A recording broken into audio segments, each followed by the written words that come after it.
मोर अपने नर के असाधारण पंख प्रदर्शन पंख के कारण सर्वश्रेष्ठ तरीके से जाने जाते हैं, जो वास्तव में उनके पीछे की तरफ बढ़ते हैं और जिसे पूंछ समझ लिया जाता है। अत्यधिक लंबी पूंछ की रेल वास्तविकता में ऊपरी अप्रकट भाग है। पूंछ भूरे रंग की और मोरनी की पूंछ छोटी होती है।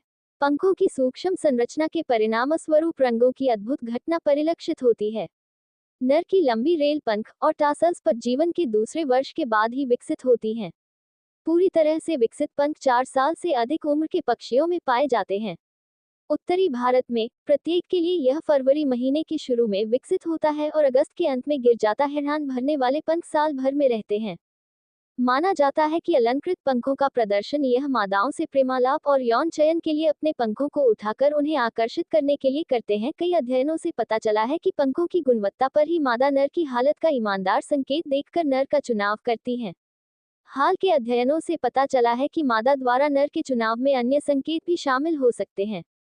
भारतीय होडल पर इम्मातुरे 7 हरियाणा, भारत के फरीदाबाद जिले में मोरनी छोटे समूहों में मादाएं चारा चुगती हैं, जिसे मस्ट के रूप में जाना जाता है। आमतौर पर इनमें एक नर और 3-5 मादाएं होती हैं। प्रजनन के मौसम के बाद झुंड में केवल मादा और युवा ही रहते हैं। ये सुबह खुले में पाए जाते हैं और दिन की गर्मी के दौरान छायादार स्थान में रहते हैं। गोधूली बेला में वे धूल से स्नान के शौकीन होते हैं। पूरी झुंड एक पंक्ति में एक पसंदीदा जलस्थल पर पानी पीने जाते हैं। आमतौर पर जब वे परेशान होते हैं, भागते हैं और बहुत कम उड़ान भरते हैं। मोर प्रजनन के मौसम में विशेष रूप से जोर से आवाज निकालते हैं।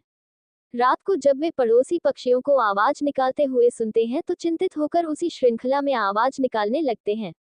मोर की सामान्यतः 6 प्रकार के अलार्म की आवाज के अलावा करीब 7 किस्म की आवाज अलग अलग लिंगों द्वारा निकाली गई आवाज को पहचाना जा चुका है।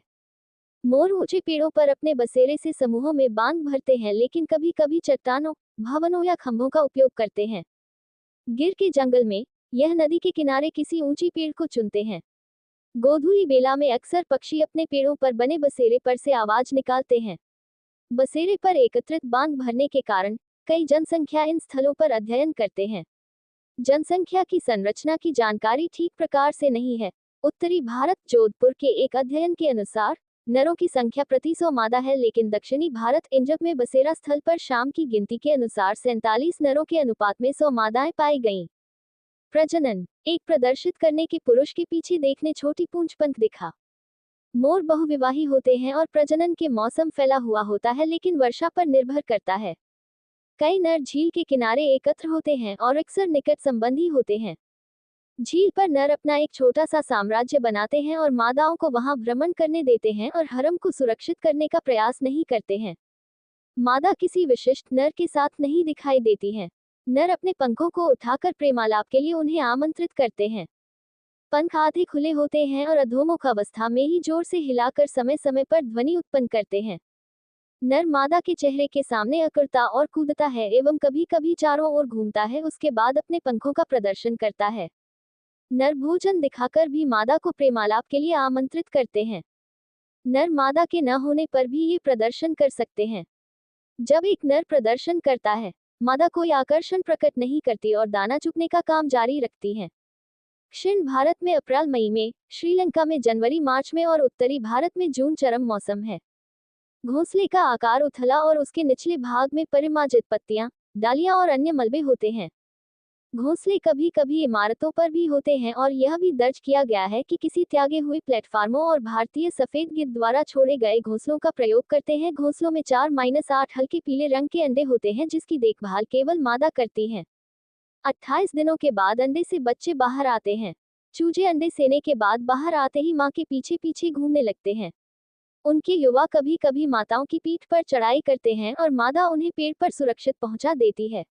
भी कभी असामान्य सूचना भी दी गई है कि नर भी अंडे की देखभाल कर रहे हैं।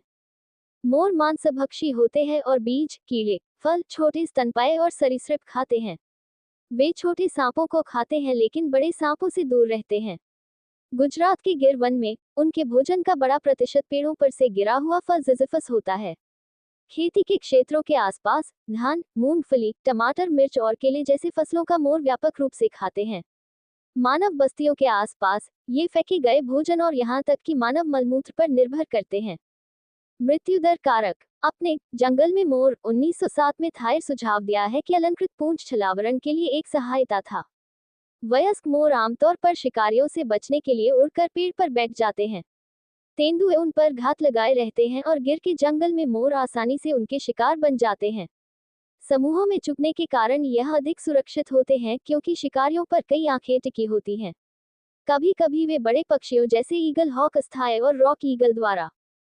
हेलो फ्रेंड्स, आज का वीडियो यहीं तक है। आशा करता हूँ कि आप लोगों को यह वीडियो अच्छा लगा होगा। हमारे वीडियो को लाइक कीजिए, सब्सक्राइब कीजिए, शेयर कीजिए, कमेंट कीजिए। जय हिंद, जय भारत।